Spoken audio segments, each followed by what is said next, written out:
Pemuda berinisial IGN RW dari lingkungan Taman Ubud, Kelurahan Ubud, Kecamatan Ubud, Kabupaten Gianyar, diamankan Polsek Ubud Sabtu 11 Desember. Pelaku nekat mencuri beberapa jenis gamelan dari dua lokasi di wilayah Kecamatan Ubud, Gianyar.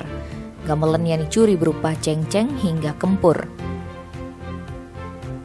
Kapolsek Ubud AKP Imaditama Minggu 12 Desember mengatakan pengungkapan kasus ini berdasarkan laporan pemuda Banjar Ambengan.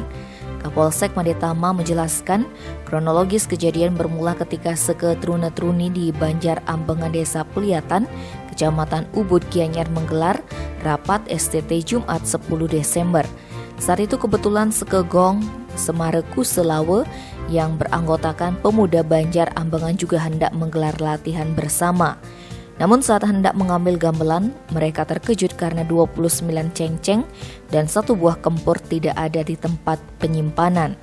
Para pemuda itu pun kemudian mencoba menanyakan kepada klien Banjar Ambengan hingga seluruh perangkat di Banjar setempat, namun tak satu pun mengetahui keberadaan gamelan yang hilang tersebut.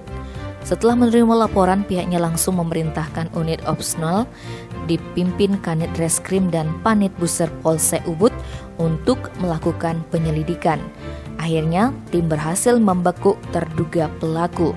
Saat diinterogasi, pelaku mengakui telah melakukan pencurian di dua lokasi. Yang pertama di Balai Banjar Ambengan. Di tempat ini terduga pelaku mencuri 17 buah cengceng dan satu buah kempur. Kemudian di lokasi kedua yaitu di SMA Negeri 1 Ubud, pelaku mencuri 12 buah reog dan satu terompong. Gamelan hasil curiannya dijual kepada seorang yang bernama Inyoman Agus Sutapandita di Banjar Tingan, Desa Tingan, Kecamatan Banjarangkan, Kelungkung. Akibat perbuatannya, pelaku diancam hukuman maksimal 5 tahun penjara. Tim Bali Express melaporkan.